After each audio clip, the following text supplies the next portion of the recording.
The frozen mud of the Colmar pocket crunched under boots as Lieutenant Audie Murphy crouched behind the stone wall of a bombed-out farmhouse, watching the snow-covered field that stretched 200 yards to the German positions.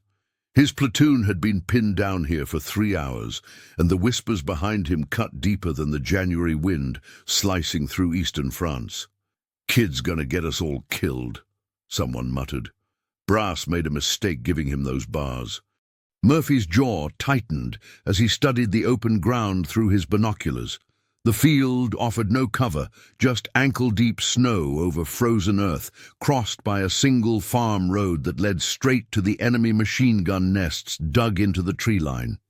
At the road's edge, smoke still rose from the hulk of a destroyed tank destroyer, its turret twisted at an unnatural angle, but its main gun somehow still pointing toward the German lines like an accusing finger. The situation had unraveled fast. What was supposed to be a coordinated assault by 2 companies had collapsed when German artillery caught the other unit in the open at dawn. Now, Murphy's 37 men were alone in these Vosges mountains, facing an estimated company of Wehrmacht troops who had turned the village of Riedvier into a fortress. The radio crackled with static and distant voices, headquarters demanding progress, other units reporting their own crises, everyone stretched too thin across the winter offensive that was supposed to have cleared these forests weeks ago. Sergeant Coleman crawled up beside him, snow melting on his stubbled cheeks. The man had been fighting since Sicily, and Murphy could read the calculation in his weathered face. Coleman was doing the math that every veteran learned. How many men they'd lose trying to cross that killing ground, weighed against the cost of staying put until the Germans brought up mortars or worked around their flanks. "Lieutenant, the men are asking what we're going to do. We got wounded who need evacuation, and Jerry's got us dead to rights if we try to cross that field." Murphy lowered his binoculars and looked back at his platoon. These were good soldiers, farm boys from Texas and factory workers from Detroit who'd been fighting through the Vosges mountains since November. They'd followed him through frozen foxholes and snow-choked forests, but he could see the doubt in their eyes now. At 20 years old, he was younger than most of them, and the silver bars on his collar still felt like borrowed authority. Private Torres sat propped against the farmhouse wall, his face pale from the shrapnel in his leg. "What's command say about reinforcements?" Murphy glanced at the radio operator, who just shook his head. No reinforcements coming, no artillery support available. The tank destroyers that were supposed to provide covering fire had been redirected to another sector where German armor was breaking through. They were on their own, and everyone knew that staying put meant the Germans would eventually flank them or bring up those mortars.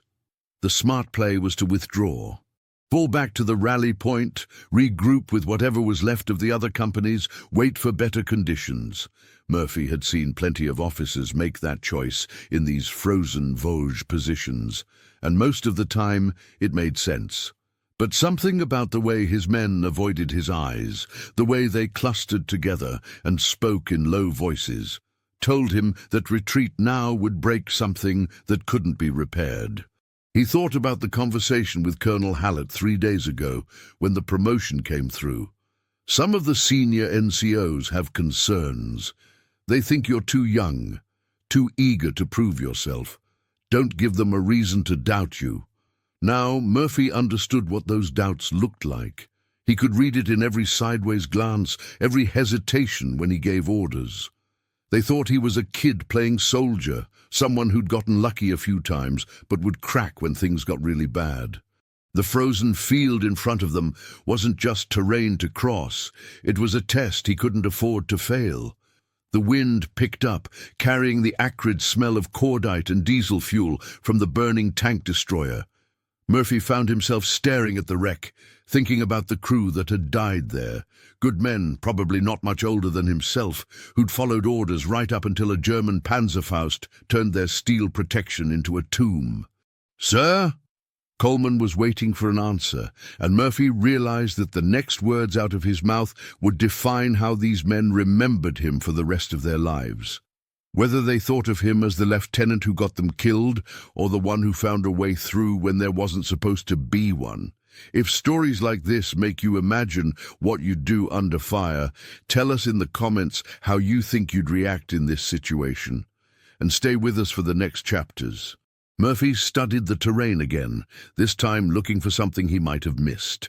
The main German positions were obvious enough, machine gun nests anchored in the tree line, with interlocking fields of fire that would cut down anything moving across the open ground. But warfare in the Vosges Mountains had taught him to look for the details that separated the living from the dead. There, a slight depression in the snow about 50 yards out, probably an old drainage ditch hidden under the winter accumulation. And the burned tank destroyer wasn't just an obstacle. Its position at the road junction meant the Germans couldn't see directly behind it from their main positions. The hull was twisted and blackened, but the turret's thick armor might still stop small arms fire. "Coleman, what do you see when you look at that TD?" The sergeant squinted through the blowing snow. "I see a good way to get cooked if there's any ammunition left in there, sir. Thing's been burning for 2 hours. Murphy nodded, but he was thinking about angles and dead space, about the way machine gun crews positioned their weapons and the limitations of their field of view. In the Vosges, he'd learned that the Germans were disciplined but predictable. They liked their prepared positions, their overlapping fire zones, their doctrine. Sometimes that discipline could work against them. Behind him, the platoon medic, Doc Ramirez, was working on Torres with quiet efficiency. The man had been patching up soldiers since they'd entered these mountains in November, and Murphy had watched him grow steady in a way that came only from too much practice. "How's he looking, Doc?" "He'll live if we can get him to an aid station in the next few hours, but he's not walking anywhere, Lieutenant." That was the equation Murphy couldn't escape. They had 4 wounded men who needed evacuation, 33 others who were counting on him to get them out alive, and a mission that required someone to take that village before German reinforcements arrived. The radio chattered with updates from other units. All bad news. The offensive was stalling all along the line, and Division was looking for any sign of progress to justify the casualties they were taking in these frozen forests. Private Hendricks, a kid from Arkansas who joined the unit after their bloody fight near Strasbourg, crawled over with his rifle cradled carefully to keep snow out of the action. "Lieutenant, I've been watching that tree line for an hour. Count at least 3 machine gun positions, maybe 4. That's a lot of firepower for what we got." Murphy appreciated that Hendricks didn't state the obvious, that 37 men, 4 of them wounded, had no business assaulting a prepared position held by a full company of Wehrmacht troops. The math was simple and ugly, the kind of calculation that had been breaking units all across the Vosges since the winter offensive began. "What you thinking, sir?" Coleman asked quietly. He'd positioned himself where the other men couldn't hear their conversation, but Murphy could feel eyes on them from all around their shallow perimeter. The truth was that Murphy wasn't entirely sure what he was thinking. Doctrine said to establish a base of fire, maneuver around the flanks, coordinate with supporting arms. But doctrine assumed you had the men and equipment to make those tactics work. What they had instead was 40 minutes until the Germans completed their own flanking movement. He'd seen the tracks in the snow, and maybe 20 minutes before someone in Division decided to write off this sector entirely. He thought about the tank destroyer again, and the way its main gun was still pointed toward the enemy positions. The crew was gone, but the weapon itself might still be functional. Tank destroyers carried high-velocity guns designed to punch through armor at long range. Against infantry positions, even a few well-placed rounds could suppress those machine gun nests long enough for someone to get close. "Coleman, you ever operate a 3-inch gun?" The sergeant's eyes narrowed. "Can't say I have, sir. But I watched plenty of tank crews work their trade." "Why?" Murphy was forming an idea that felt either brilliant or suicidal, and he wasn't sure which. "Because that TD might not be as dead as it looks. Fire's mostly out, turret traverse still looks intact, and if that gun's still functional, you want to use a burned-out tank destroyer as artillery?" I want to use it as a distraction. You get a couple men to that wreck. See if you can get the main gun working. Start dropping rounds on those German positions. Meanwhile, I take a squad around the left flank while they're busy shooting at you." Coleman was quiet for a long moment, studying the field and the burning vehicle. "Sir, that's about 200 yards of open ground to reach that TD. And even if we make it, even if the gun works, we'll be sitting in a target that every German in that tree line is going to want to finish off." Murphy knew Coleman was right. It was a desperate plan that required everything to go perfectly, and he'd learned in the Vosges Mountains that nothing ever went perfectly. But sometimes desperate plans worked precisely because they were desperate, because they forced the enemy to react instead of following their prepared defensive scheme. The wind gusted again, and Murphy caught the smell of pine smoke from the village chimneys. Somewhere beyond those German positions, French civilians were huddled in their cellars, waiting for the shooting to stop. They'd been waiting since November, through the entire brutal winter campaign that was supposed to have liberated them by Christmas. The radio crackled with an update that made Murphy's decision for him. Company headquarters was reporting German armor moving up from the south, at least 2 tanks, possibly more, with an estimated arrival time of 90 minutes. If his platoon was still pinned down when that armor arrived, they'd be cut off completely, trapped between the village defenders and the reinforcements with no hope of withdrawal. "Sir," Coleman said quietly after hearing the transmission, "we need to move, one way or the other." Murphy looked at his men again, seeing the tension in their faces as they processed what the radio report meant. These were soldiers who'd been fighting in the Vosges Mountains long enough to understand armor tactics. German tanks in this terrain meant methodical destruction of any resistance, building by building if necessary.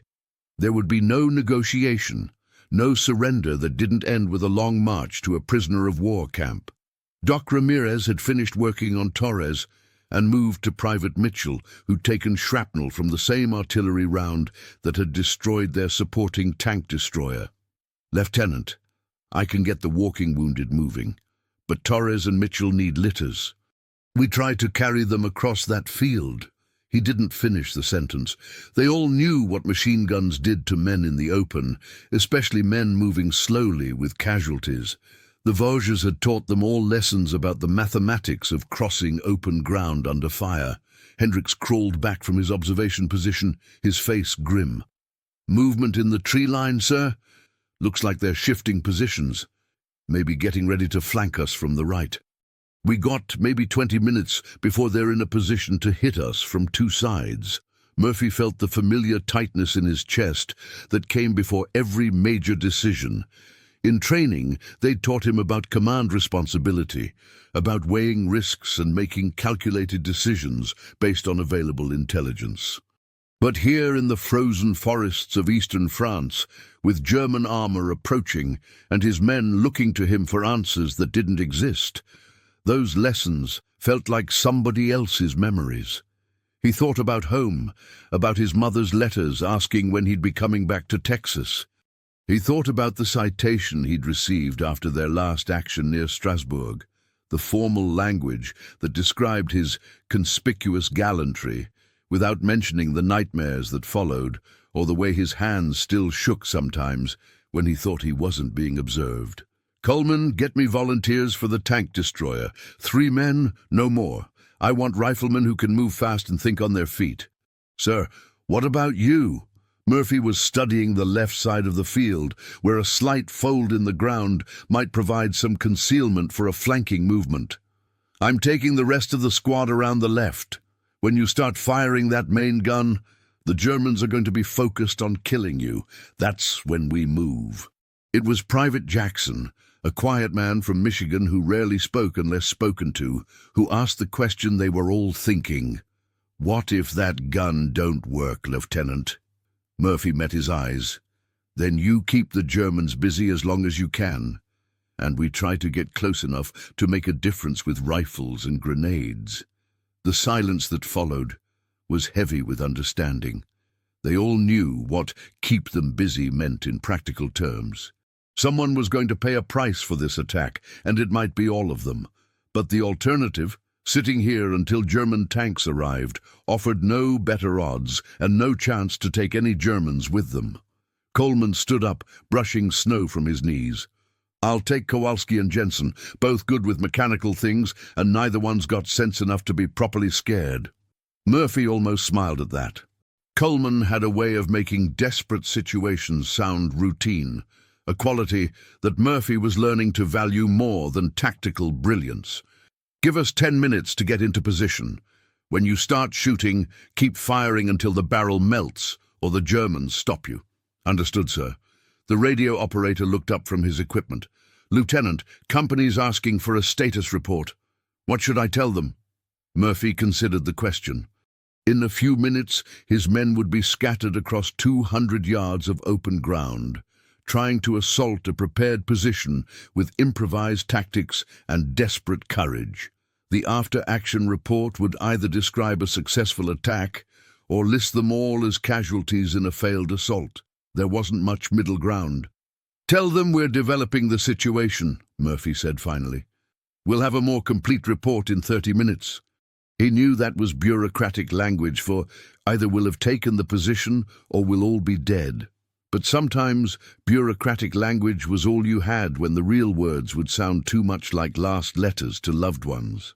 The smell of diesel and cordite from the tank destroyer seemed stronger now, mixing with the pine scent from the Vosges forests and the metallic taste of snow that meant more weather was coming. Murphy checked his rifle one more time, made sure his ammunition pouches were secure, and tried not to think about all the things that could go wrong with their improvised plan. Would you follow the orders exactly, or trust what your own eyes and instincts tell you in a moment like this? Comment which path you'd take, and share this episode with someone who loves real human stories from history. Murphy watched Coleman's team sprint toward the tank destroyer, their figures dark against the snow as they covered the open ground in short rushes. The Germans held their fire, probably unsure what 3 men could accomplish with a burned-out vehicle. Murphy counted the seconds, waiting for the distinctive crack of the main gun that would signal the beginning of their desperate gambit. Beside him, Hendricks and 5 other men lay flat in the shallow depression that marked the beginning of their flanking route. The plan was simple in the way that all good plans were simple, and fragile in the way that all desperate plans were fragile. Everything depended on Coleman getting that gun working and keeping the Germans' attention focused on the tank destroyer. The first shot came at exactly the 10-minute mark, a thunderous boom that echoed off the Vosges ridgelines and sent snow cascading from nearby trees. Murphy saw the muzzle flash from the destroyed vehicle and felt a moment of fierce pride. Coleman had done it. Somehow, despite the fire damage and the twisted metal, they'd gotten the 3-inch gun operational. The German response was immediate and violent. Machine guns that had been silent for hours opened up on the tank destroyer, their traces streaking across the snow like angry fireflies. The high explosive round from the main gun had apparently landed somewhere near their positions, close enough to get their attention and convince them that the burned wreck posed a real threat. "Move," Murphy whispered, and led his small team along the shallow fold in the ground that angled toward the left side of the German positions. The second shot from the tank destroyer came 30 seconds later, followed by a third. Coleman was firing as fast as he could work the breach, and each round drew more German attention. Murphy could hear shouting from the tree line now, officers trying to coordinate their response to this unexpected threat from what they'd assumed was a dead vehicle. Moving through snow while staying low was exhausting work that left Murphy's lungs burning in the frigid air. Behind him, Hendricks and the others followed in single file, their breathing visible in short puffs that could give away their position if any German happened to look in the right direction. The Vosges terrain was unforgiving. Every depression that offered concealment was also a potential trap. Every ridge that blocked enemy observation also made it impossible to see what waited ahead. 50 yards from the German positions, Murphy could make out individual foxholes and the careful positioning of their machine gun nests. The Wehrmacht soldiers who'd built this defensive line knew their business. They'd chosen positions that offered good fields of fire across the approaches, with fallback positions already prepared in case their main line was breached. Under normal circumstances, a frontal assault would have been suicidal, but circumstances were far from normal. The tank destroyer fired again, and this time Murphy saw the impact. A burst of dirt and snow just behind the German positions that sent several figures diving for cover. Coleman was getting the range now, walking his fire closer to the actual positions. The Germans would have to either silence that gun or risk having their carefully prepared defenses pounded to pieces. Murphy could see the dilemma playing out in the tree line. The machine gun crews were torn between maintaining their watch on the open approaches and concentrating their fire on the tank destroyer. Officers were shouting orders, trying to coordinate a response to a threat they hadn't anticipated. The disciplined, defensive fire that had pinned down Murphy's platoon for hours was becoming scattered and unfocused. 20 yards from the nearest German position, Murphy held up his hand, and his team went flat.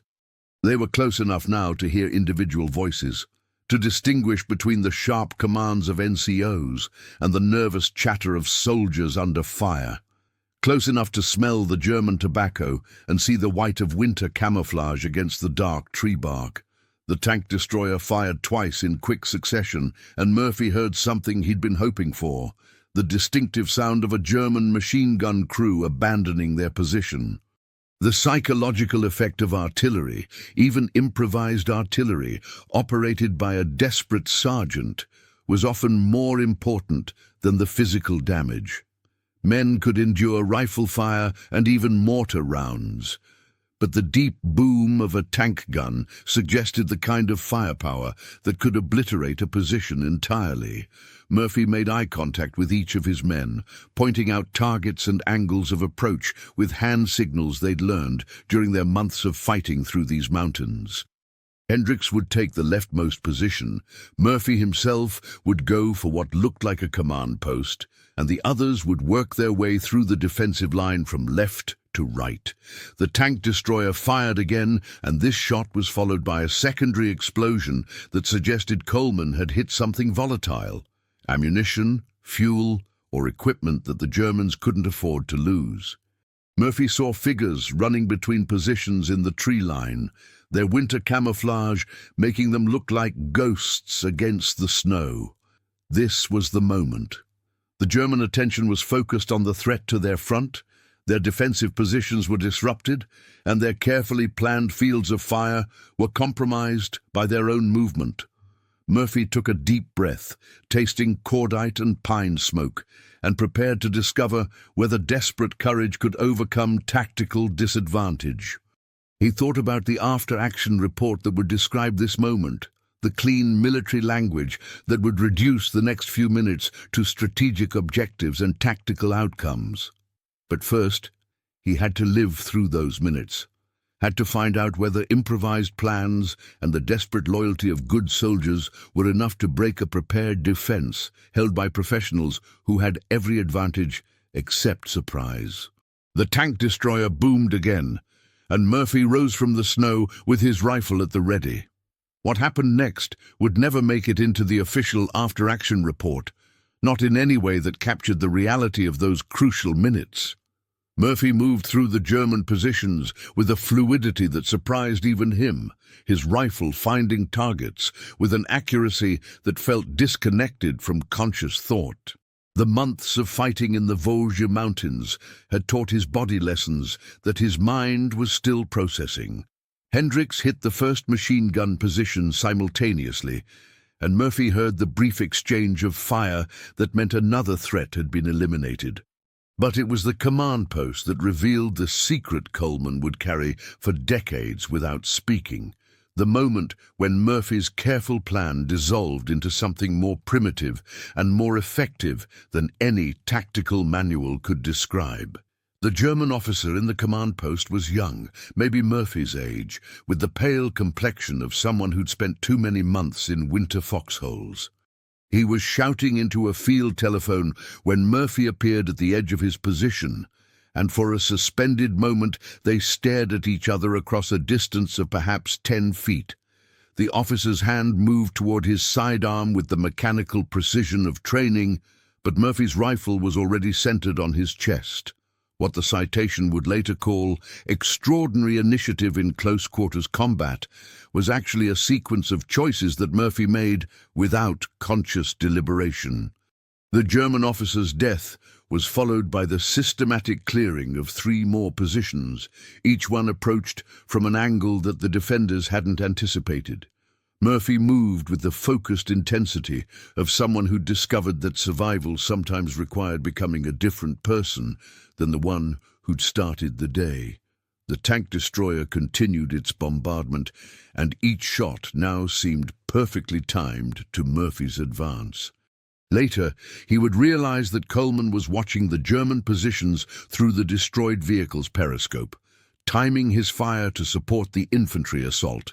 But in the moment, it felt like mechanical telepathy, as if the burned tank destroyer had become an extension of their collective will.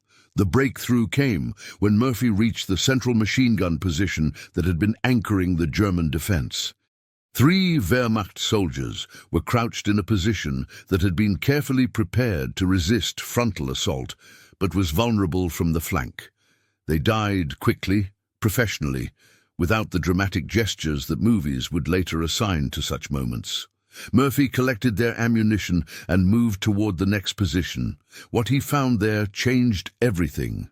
A German soldier, barely 18, was crying as he tried to clear a jammed machine gun. His hands were shaking so badly that he couldn't work the operating handle, and when he saw Murphy approaching, he raised his hands and said something in German that sounded like a plea for mercy.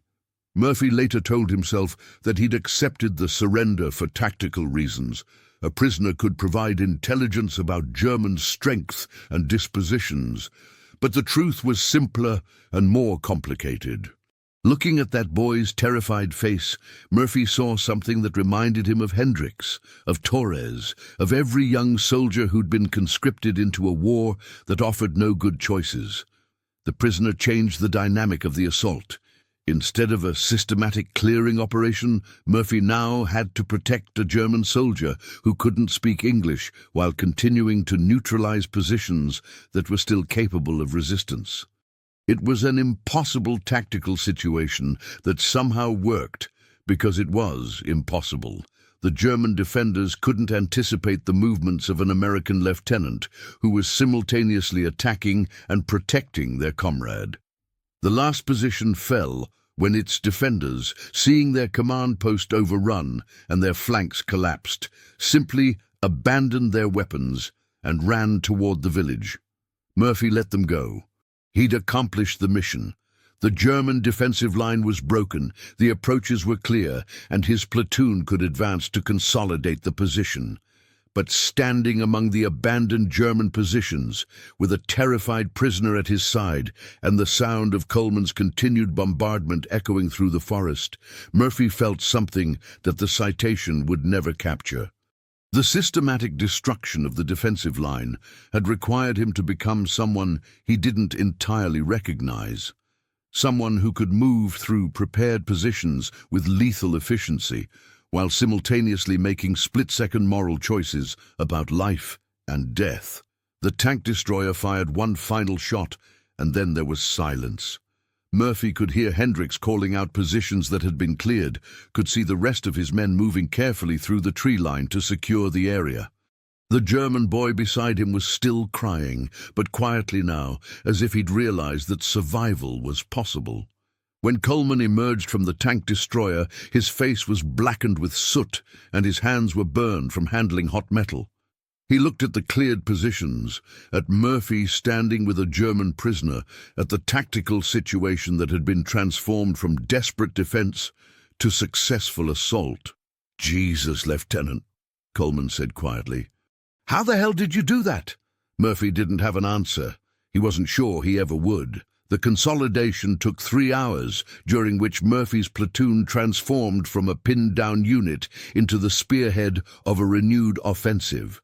Word of their success traveled quickly through the radio networks that connected units across the Vosges Mountains, and by afternoon they were receiving visits from company and battalion officers who wanted to understand how 37 men had broken a prepared defense that was supposed to have held until spring. Major Harrison arrived with the afternoon supply convoy, a neat man with clean boots who carried a clipboard and asked careful questions about tactical procedures and enemy strength estimates. Murphy answered as precisely as he could, but he found himself editing the story almost without thinking about it. The official version emphasized coordination between the improvised artillery and the flanking movement, the disciplined execution of a sound tactical plan under difficult conditions. Exceptional use of available resources, Harrison said as he made notes. The tank destroyer Gambit showed real initiative. How many enemy casualties would you estimate? Murphy looked at Coleman, who'd been asked to participate in the debriefing. They both knew that numbers were important for reports that traveled up the chain of command, but the actual count felt somehow irrelevant to what had happened in those positions. Difficult to say exactly, sir, Coleman replied. Several killed, several more wounded, one prisoner. Position was abandoned in good order when their defense collapsed. The German prisoner had been evacuated with the wounded men from Murphy's platoon, all of them loaded onto the same jeep that carried Torres and Mitchell to the aid station. Murphy had watched the boy climb into the vehicle with careful politeness, nodding his thanks to Doc Ramirez, who'd bandaged a minor cut on his hand. The whole scene had a surreal quality that Murphy couldn't quite process. "Recommendations for decorations?" Harrison asked. Murphy felt uncomfortable with the question. "Sergeant Coleman's work with that tank destroyer was outstanding, sir. Without his mechanical knowledge and his fire direction, the assault wouldn't have been possible. What about your own actions, Lieutenant?" The truth was that Murphy wasn't sure how to categorize his own actions. The movement through the German positions felt less like heroism and more like a series of necessary choices that had led inevitably from one position to the next. But he could see that Harrison was looking for something more substantial than tactical modesty. "Just following the plan, sir." 3 weeks later, the citation arrived with language that transformed those desperate minutes into something that sounded both more dramatic and more sterile than memory. Murphy read it twice, trying to recognize his own experience in the formal phrases about conspicuous gallantry and extraordinary heroism. But the words seemed to describe someone else's war. Hendricks found him reading the citation behind the farmhouse that now served as their platoon CP. "Pretty fancy language, Lieutenant. Doesn't sound much like what actually happened." "Never does," Hendricks said. "My dad got one of these after the Argonne. He used to say the paper version was for everybody else. The real version you keep to yourself." Murphy folded the citation and put it in his pocket. Outside, he could hear the ordinary sounds of soldiers maintaining equipment, writing letters home, and preparing for the next operation. The war in the Vosges Mountains continued, indifferent to individual moments of courage or desperation. But sometimes, usually at night, when the temperature dropped and the smell of diesel fuel drifted from the motor pool, Murphy found himself thinking about the tank destroyer. He would remember Coleman's soot-blackened face emerging from the turret, the precision of those final artillery rounds, the way mechanical determination had made the difference between survival and destruction. Most of all, he remembered the German boy who'd been crying over a jammed machine gun and the impossible moment when tactical necessity had demanded both ruthless efficiency and unexpected mercy. The burned tank destroyer had been towed away for salvage, its useful components stripped for other vehicles. But Murphy carried something from that afternoon that couldn't be salvaged or repurposed. The knowledge that courage and desperation could look exactly the same from the inside, and that the line between heroism and necessity was thinner than any citation could capture. Years later, when civilians asked him about the war, Murphy would find himself describing the technical aspects of infantry tactics, the logistics of winter operations. the camaraderie of soldiers under difficult conditions.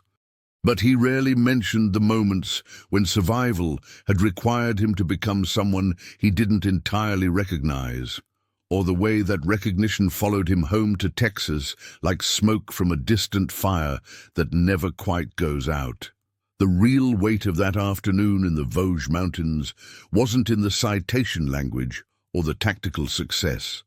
It was in the quiet understanding that some choices change the person who makes them, and that the cost of necessary courage is often measured in sleepless nights and conversations that can never be finished. If this story reminded you that behind every medal there's a human being carrying memories we'll never fully see, subscribe to the channel, tell us which country you watch from, and invite someone to revisit history with us in the next story.